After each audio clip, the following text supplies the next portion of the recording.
भारत के software company Infosys के farmer CEO Narayan मूर्ति ने E314 कैपिटल तथा रिकॉर्ड पर एक इंटरव्यू के दौरान जब उनसे पूछा गया कि इंडिया चाइना से आगे कैसे निकल सकता है, तो उन्होंने कहा अगर चाइना को इकोनॉमीज को मात देनी है तो इंडिया के अंदर सभी यूथ को 70 आवर्स अब भी काम करना होगा, तभी इंडिया चाइना को मात दे सकता है। तो इस स्टेटमेंट के बाद ज्यादातर लोगों के अलग अलग रिएक्शन सामने आ रहे हैं। चलो देखते हैं कि किन लोगों ने क्या कहा। चंद्र आर श्रीकांत ने कहा, नारायण मूर्ति से India work culture must change, youngsters should work 70 hours a week, और उन्होंने शॉकिंग का एक इमोजी सेंड किया। उसके बाद असनीर गोवर जी ने कहा चंद्र आर श्रीकांत को क्योट करते हुए, I think janta got offended here because work is still being measured in hours, then outcome the other thing is people feeling as if youngster is laziness is only thing keeping India from becoming develop. तो असनीर गोवर जी ने ये कहा। पाकिस्तान के farmer cricketer Dennis Kaneria ने अपने ही देश की टीम को एक्सपोज कर दिया है। हाँ, उन्होंने आज तक पर सुधीर चौधरी को इंटरव्यू देते हुए कहा कि जब उनका क्रिकेट करियर चल रहा था तब उनको जानबूझकर उनका क्रिकेट करियर छोटा कर दिया गया था। पाकिस्तान टीम में उनके साथ भेदभाव और साथ में खाना खाने नहीं दिया जाता था और उनको अपने धर्म परिवर्तन करने के लिए कहा जाता था। तो ये जो पाकिस्तान के जो क्रिकेटर हैं, फॉर्मर क्रिकेटर डेनिस कनेरिया, उन्होंने पाकिस्तान टीम को इस तरह एक्सपोज किया है। तो आप इसके बारे में क्या सोचते हैं, कमेंट करके आप जरूर बताएं। अगली बहुत ही शॉकिंग न्यूज है। भारत के फॉर्मर नेवी ऑफिसर जो कतर के अल दहरा कंपनी में काम करते थे, वे सभी ऑफिसर को कतर की कोर्ट के द्वारा डेथ सेंटेंस दे दिया गया है। जी हाँ, उनका कहना है कि यह सभी इजराइल के लिए जासूसी कर रहे थे, तो जिस वजह से उनको डेथ सेंटेंस को दे दिया गया। तो अभी भारत के जो प्रधानमंत्री और जो विदेश मंत्री हैं, उन सभी को बचाने के लिए अलग अलग विकल्प को तलाश रहे हैं। तो आगे देखते हैं, अगर इसमें कुछ अपडेट आया तो मैं आपको जरूर बताऊंगा। बिग बॉस 70 का नया प्रोमो आया है, उसमें सलमान के भाई सोहेल और अरबाज खान भी आए थे। उन्होंने समर्थ को वाइल्ड कार्ड एंट्री दी और जिसके अंदर घर में ईसा और अभिषेक का बवाल हो गया। अंदर जाते ही समर्थ ईसा को उसका बॉयफ्रेंड कहते हैं, जिससे अभिषेक को देखा नहीं गया और वो फुट फुट कर रोने लगी। वो सीन बहुत ही अजीब सा सीन था, जिसे बहुत ही ज्यादा हाइप मिल रही थी। आप सभी ने दृष्टि IAS अकेडमी और बायजूस का नाम तो सुना ही होगा और आप हो सकता है उसमें पढ़ते भी होंगे। जो बच्चों को कोचिंग देती है उन सभी और 20 और कोचिंग सेंटर्स पर गवर्नमेंट ने नोटिस भेजा है। जी हाँ, दरअसल सरकार का कहना है कि ये सभी कोचिंग सेंटर्स एडवर्टाइजमेंट को बढ़ा चढ़ाकर और दूसरे टॉपर्स को अपने बोर्ड में दिखाकर, मींस अपने एडवर्टाइजमेंट में दिखाकर स्टूडेंट को भ्रमित करते हैं, जिससे क्या होता है जो स्टूडेंट है उनकी ओर आकर्षित होते हैं और उनसे ज्यादा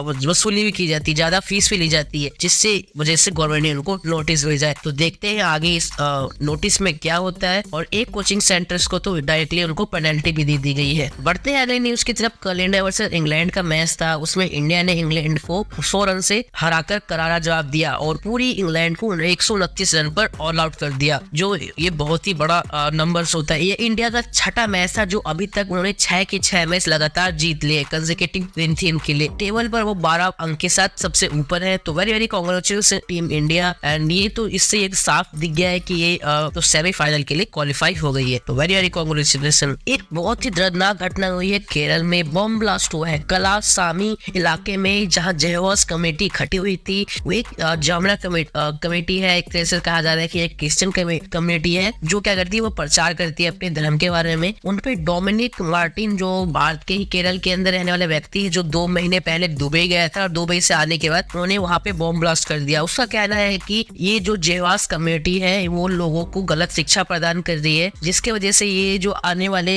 कुछ सालों के अंदर ये हमारे देश के लिए घातक हो सकता है। ये जो चीजें उन्होंने बम ब्लास्ट करने के बाद फेसबुक लाइव पर आके इस सब चीजों को कहा था और फिर आके उन्होंने नजदीकी इलाके में अपने आप को सरेंडर कर दिया गया। तो आगे इसकी जांच चल रही है कि इसका लिंक कहीं हमास या कोई टेररिस्ट से तो नहीं है। जैसे इसमें कुछ अपडेट आता है जरूर मैं आपको इसमें अपडेट दूंगा। तो आज के लिए बस इतने ही। अगर आपको यह न्यूज अच्छी लगी हो तो इसे लाइक करें, सब्सक्राइब करें और उसको अपने दोस्तों के साथ शेयर करना मत भूलना। तब तक के लिए बाय बाय, जय हिंद, जय भारत।